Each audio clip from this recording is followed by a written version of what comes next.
नमस्कार, news for nation देख रहे हैं आप। आपके साथ मैं हूं राजनंदिनी। जनसुराज के सूत्रधार प्रशांत किशोर अब बांकीपुर से विधायक बन गए हैं। बांकीपुर में विधानसभा चुनाव जीतने के बाद प्रशांत किशोर की निगाहें और नजरें अब एमएलसी चुनाव पर टिकी हुई है।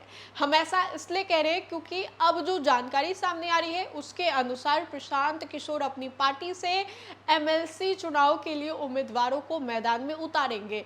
अब आप तो मीम्स लगातार देख रहे होंगे। कहा यह जाता है कि बिहारी अगर एक बार फेल हो जाए तो दूसरी बार तो वो पक्का पास हो जाता है। ये इसलिए कहा जा रहा है क्योंकि प्रशांत किशोर विधानसभा चुनाव में तो हार जग गए थे, लेकिन बांकीपुर बाई इलेक्शन में उन्होंने जीत दर्ज की। और अब इसके बाद ये कहा जा रहा है कि एमएलसी इलेक्शन में प्रशांत किशोर अपनी पार्टी से किसी कैंडिडेट को उतारेंगे। कोई कैंडिडेट हो सकता है, लेकिन वो इस बार फिर से अपनी किस्मत आजमाएंगे। अब सम्राट सरकार के सामने या फिर भाजपा के सामने ये जो बड़ी चुनौती है वो सामने आ रही है, क्योंकि बांकीपुर का सीट जीतना जनसुराज के लिए बहुत ही मुश्किल रहा है, या फिर किसी भी दल के लिए।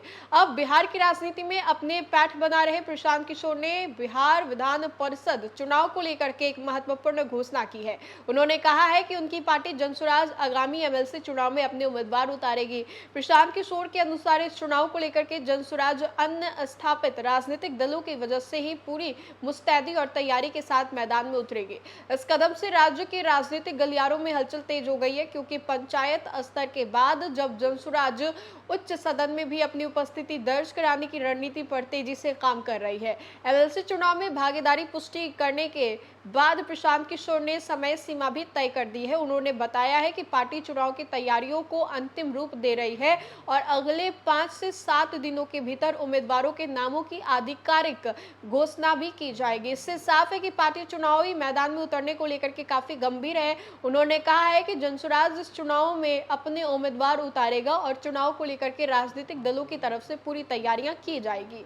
आने वाले 5 से 7 दिनों के भीतर उम्मीदवारों के नाम की घोषणा की जाएगी और अब जनसुराज इस चुनाव में अपने उम्मीदवार उतारेगा और चुनाव को लेकर के राजनीतिक दलों की तरह पूरी तैयारी भी की जाएगी। आने वाले 5 से 7 दिनों में जैसा जनसुराज लगातार दावा कर रही है, हालिया राजनीतिक गतिविधि और स्थानीय निकायों में अपने प्रभाव को परखने के बाद जनसुराज ने अब विधान परिषद की सीटों पर ध्यान केंद्रित किया है। पार्टी राज्यों में राजनीतिक ढांचे में अपने पकड़ मजबूत करने के लिए हर स्तर से चुनावों को जो है अवसर रूप देना चाह रही है। तो देखा आपने कि किस तरीके से सूत्रधार प्रशांत किशोर ने ये कह दिया है कि इस बार के विधान परिषद चुनाव में जनसुराज अपने उम्मीदवार को उतारेगी और ये वाकई बहुत ही दिलचस्प होने वाला है। बांकीपुर के सीट को जीतने के बाद प्रशांत किशोर का हौसला और भी ज्यादा बुलंद हो गया है, जो कि लाजमी भी है, क्योंकि ये seat one of the toughest seat में से एक करार दिया गया था। भाजपा इस सीट को अपना गढ़ बता रही थी, लेकिन जब प्रशांत किशोर ने इस सीट पर जीत दर्ज किया, एक करारा जवाब भी मिला। और ऐसे में देखेंगे प्रशांत किशोर लगातार ये कह रहे हैं कि एमएलसी चुनाव को लेकर के अपने कैंडिडेट को वो उतारेंगे।